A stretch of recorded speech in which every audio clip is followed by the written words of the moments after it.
Kerali AI chip. Kerali is an AI chip developed by Digital University of Kerala. By the way, this is the first digital university in India, the Kerala University in Trivandrum or Thiruvananthapuram. So this chip will provide power efficiency and scalability. And this chip is based on which intelligence? It is based on edge intelligence. There is a type of intelligence called edge intelligence for delivering high performance and low power consumption. So edge intelligence. So what happens in edge intelligence? So there are two ways. One, you collect the data from all the local sources and you merge it in a central source, and then computation happens, or you do the data analytics then. One, you do the data analytics right there and then at the local level. So in edge intelligence, what we do? We do the computation close to where the data is there. We don't have to first collect it at a centralized location. That is what we do in edge intelligence. And edge intelligence is used in agriculture, mobile phone industry, aerospace industry, automobile industry, all of this, right? Now in Kerala, in the digital university, we have a village called Maker Village. Maker Village.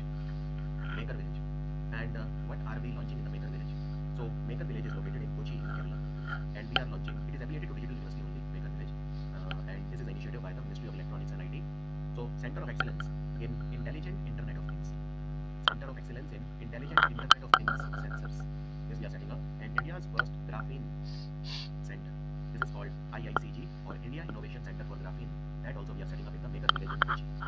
Maker Village is in Kochi, and Digital University Kerala is the technical partner. Okay, Digital University Kerala, and there is one more institute which is in Thrissur called CMET or Center for Material for Electronics Technology. It is in Thrissur. So they both are the technical partner for setting up of these two centers: Center of Excellence in Intelligent Internet of Things Sensor and India's first graphene center in Maker Village in Kochi. Maker Village in Kochi. Which of the following state in America has executed a man using a new method called nitrogen decoxing? See, the thing is that in normal air that we breathe, okay, we breathe air. In the air that we breathe, 78% is nitrogen, 21% is oxygen, and remaining gases are in very small quantity. The answer is Alabama, which is a state in America. In America, there are 50 states, and every state has a right, their own rules and regulations.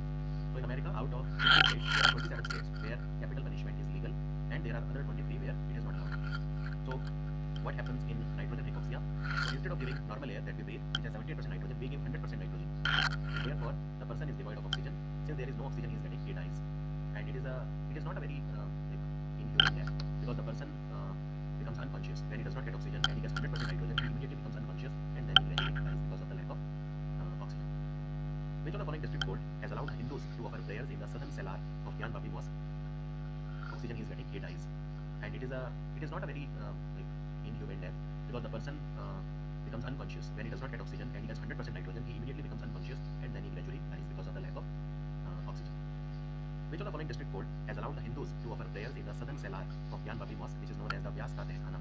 So Tehkhana is a place. It is like a small room which is slightly secluded, slightly in the interior. Tehkhana, slightly dark room, and that is called cellar in English. In Hindi we call it Tehkhana. So there is a Vyas Ka Tehkhana. Their prayers have been allowed by the Varanasi district court. Varanasi district court. So basically 30 years before, 30 years back, this place was sealed on the order of that time UP chief Mr. Mulayam Singh Yadav. And so there are 4 tehkhana or 4 cellar in the basement of the Gyan Bapi Mosque. And there was a person called Somnath Vyas. He was a member of the Vyas family. He offered prayers in 1993. That was the last time any prayer was offered here. And matter is in court. It is sub judice. And now they are saying that the Gyan Bapi Mosque should be restored. I mean, instead of mosque, we should have the original temple that was destroyed on the orders of Aurangzeb. Right? So Archaeological Survey of India, they did research here, and 55 things they discovered. Most of them were the idols of the Hindu deities. The temple was destroyed in 17th century on the orders of Aurangzeb. So there were statues of Hanuman, Ganesh, Nandi, Lord Vishnu, Lord, there was a Shivling. There was Yoni Patta. Yoni Patta is the base of the Shivling. It was also discovered. There were 32 inscriptions in Devanagari, Telugu, and Kannada scripts that were recovered. There was swastik and trident. Trident is Trishul. These symbols were seen during the excavation. There were coins, Hindu coins. So all of these things were there, which show that there was a temple. That is what Archaeological Survey of India is saying, but matter is still in the court. Now, Gyan Bapi Mosque was built in 1669, that is 17th century, by the Aurangzeb, and he demolished the temple called Vishweshwar Temple. So there used to be a Lord Shiva temple known as Vishweshwar Temple. Vishweshwar Temple. Aurangzeb ordered his governor Abul Hasan to break the temple, demolish the temple, and then build the Gyan Bapi Mosque. What is the rank of India in the recently released Corruption Perception Index that is given by Transparency International? This is the organization that is headquartered in Berlin, Germany. So India's rank is very poor, 93. So every country gets a score which is between 0 to 100.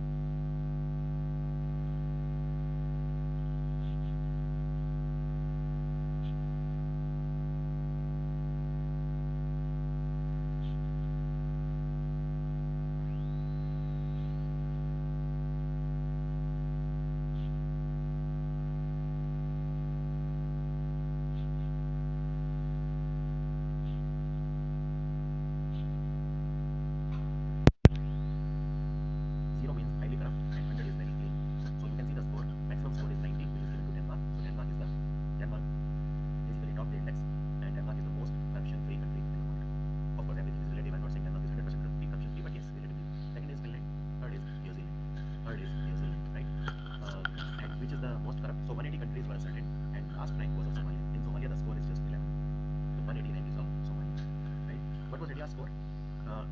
India's score was 39. India's score was 39 in 2023. In Asia, Singapore is the most clean country. Singapore's rank is first in Asia and fifth globally. Pakistan's rank is 133. Sri Lanka's rank is 115. If you see the rank of China, China is 76. Assam Chief Minister Hemanta Biswa Sarma has released the first volume of the political history of Assam. This is a book written by whom? If you want to know the correct history of Assam, you should read the book Political History of Assam by Rajan Sekia. This covers the history of Assam from 1947 to 1971. And the book will have second and third part that will be released very, very soon. The National Conference on Strategic Trade Control was held in which city? So it was recently held in the capital, New Delhi.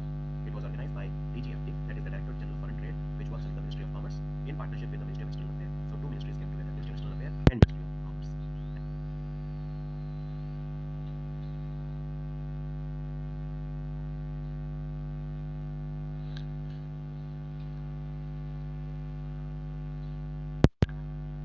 And it was about India's foreign trade and trade control with respect to SCOMET. See, our target is that by 2030, we should have 1 billion, not 1 billion, 1 trillion, $1 trillion of exports of goods and $1 trillion exports of services. So total we should have $2 trillion of exports of goods and services by 2030. And SCOMET will be the key. What is SCOMET? Special chemicals.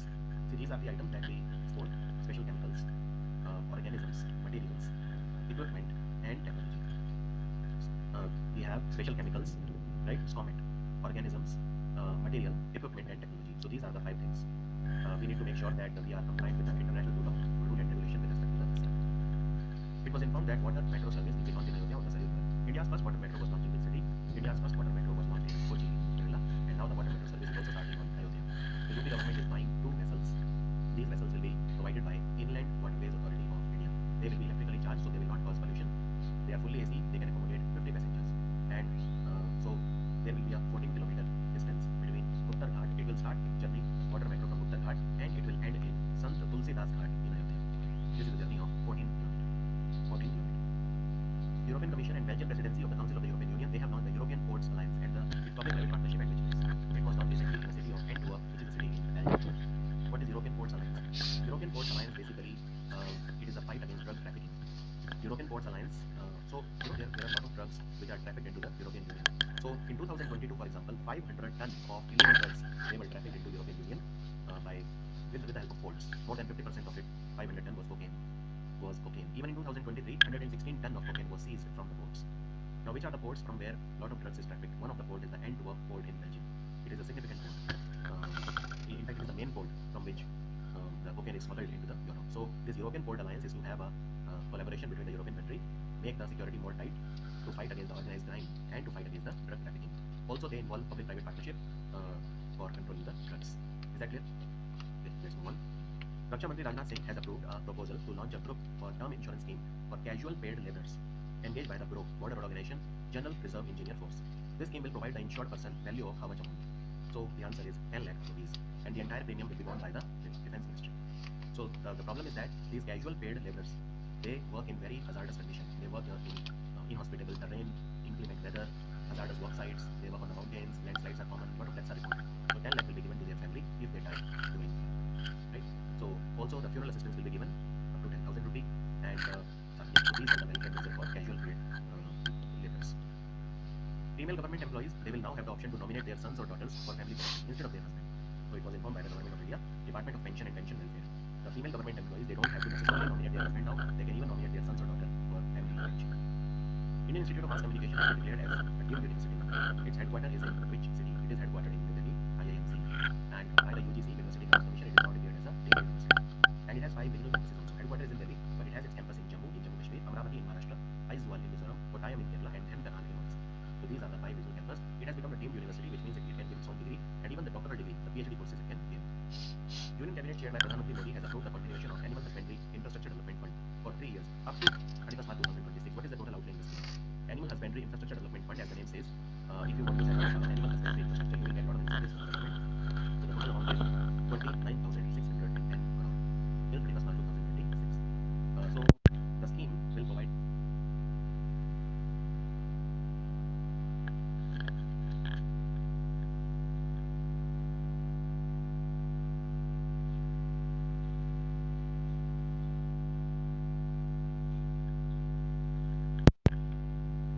employment generation directly or indirectly to 35 lakh people.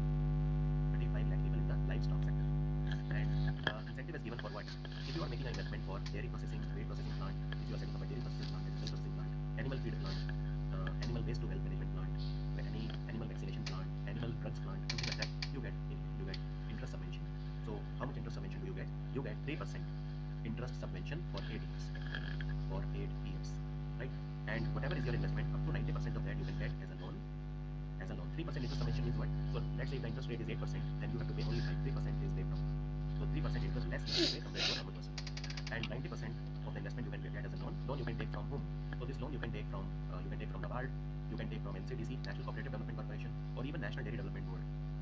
90% of the loan, even from a scheduled commercial bank you can take. And AHIDF scheme is by the Ministry of Animal Husbandry, Dairy and Fisheries. Union Cabinet has given its approval for signing and ratification of bilateral investment treaty between India and which country? This is a bilateral investment treaty between India and the UAE to increase the investment. And India is also setting up a warehouse called Bharat Mart. Bharat Mart we are setting up in UAE. It will be operational by 2025. It will have an area of more than 1 lakh square meter.